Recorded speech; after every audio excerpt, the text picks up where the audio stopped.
Hello and welcome to the top 10 most underplayed cards in old school Magic.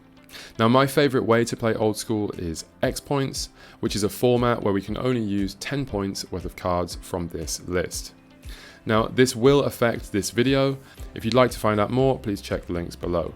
So the honourable mentions: Triskelion, it can often give us a 2 or 3 for 1, and I just feel these mid-range or control decks could jam a few more in than they're playing.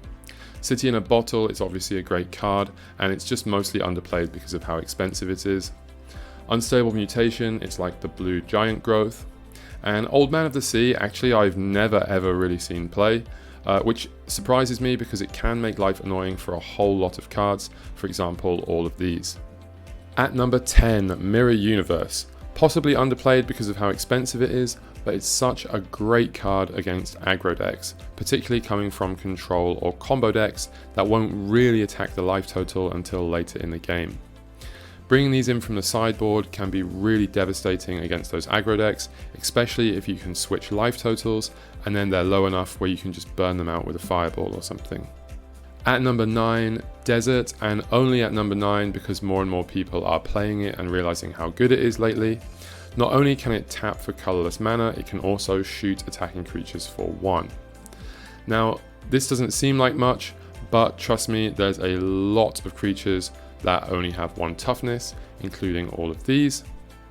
And of course, if you combine them in multiples, or you use it with any kind of instant speed burn spells, then it can start taking out huge creatures. And at number 8, Royal Assassin, another card that's an absolute house against aggro decks. It completely changes the dynamic of the match, and they have to kill it straight away as soon as they see it in most cases. Even if you don't get to kill anything with it, it will still slow the game down for long enough that you can build up your defenses enough to take over the game.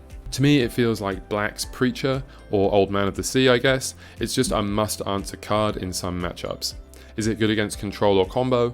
No, but neither is Preacher, and Preacher is seeing a lot of play these days, so I really feel there is some space for Royal Assassin to at least see a little more play than it does. At number 7, Amnesia, this card is absolutely game-breaking against control and some combo decks. It is quite expensive and slow in terms of mana, but oftentimes control decks, they will not pressure us fast enough, so we can actually get to play it against them. If you can somehow bait them, or get them to counter something and tap out, and then untap and play this on your turn, you can just win the game on the spot. I don't really see anyone playing this, and I really think it's a shame because this card is so good in those control mirrors. At number 6, Spitting Slug, a card that looks weird at first and has a lot of text, but if you play with it, you realize it's really, really good. So at 4 toughness, almost nothing is getting through this in the early game, and it means that lightning bolts and chain lightnings cannot kill it. It does have this strange first strike ability where if you don't pay for the cost, then they will get first strike, which can be annoying against lightning bolts, but in general it's not a huge deal, and sometimes it does have the upside that it can block things like ball lightning, which most creatures cannot profitably block.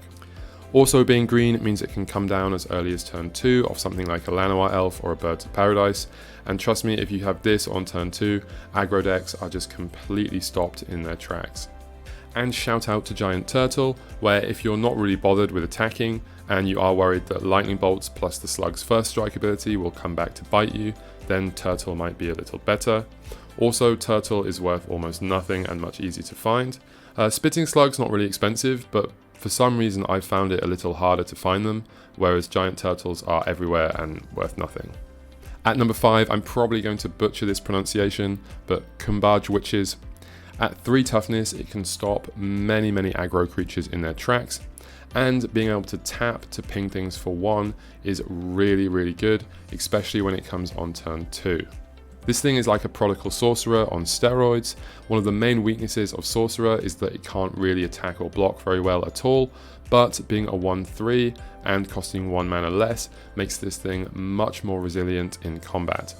Also, we don't really care about the 1 damage that they can deal because we're going to build our deck to not have any creatures that die to that, and if you have witches in multiples, or you combine them with burn spells, then you can really start taking out basically any creature in the game. Plus, I love the art on this card, and I really think it's underplayed. At number 4, Winter Orb. This card absolutely hoses combo, control, and many of the slower mid-range decks. I'm really surprised because currently in Xpoints, none of the aggro decks are playing this in their sideboards at all.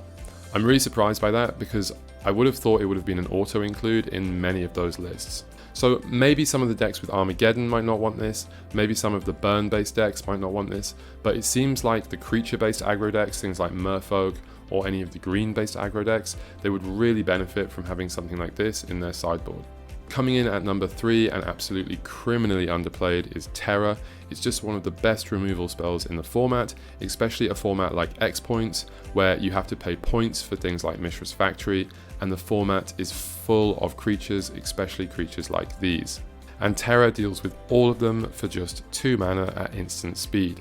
Also, it does not allow regeneration, which is super important against Sedge Trolls, which is one of the most played creatures in the format. Currently, there's not really many black or artifact creatures that see play. Of course, there's Hippie, and there's Juggernauts and Suchis and Triskelions, but you have other removal spells that can deal with those. At number 2, Weakness. Weakness is also really underplayed. For just 1 black mana, it can kill so many things. So it can kill or neutralize all of these, and they're all very commonly played, as well as a lot of other creatures. Of course, it's better against some decks than others, but notably it's a way for black to deal with the turn 1 Hypnotic Spectre off a Dark Ritual. It's also useful against a Serendib Efreet. As someone who plays a lot of red, dying to a Serendib Efreet when you have a Lightning Bolt in hand is really annoying and frustrating, but if you have a weakness, you can at least put it on the Serendib, and when it's only dealing 1 damage to you and 1 damage to its controller in upkeep, it doesn't really seem as scary. But for 1 black mana, I really think this is so underplayed. There's a lot of aggro decks, and this can just really help control and mid-range to slow them down. So at number 1, I did say this video was heavily influenced by Xpoints. Now Maze of Ith, you can have as many as you want, up to 4 in your deck in Xpoints at the cost of 1 point. You can play 3 mazes for the same point cost of a Sol Ring, and while I think Sol Ring is really good, I definitely think some decks would be much stronger with 3 mazes. If you've ever played with 3 of these in your deck, you know just how crazy they can be, especially when combined with removal spells or things like Wrath of God or Disc. If you did like this video, then please do like, comment, subscribe, and thank you for watching.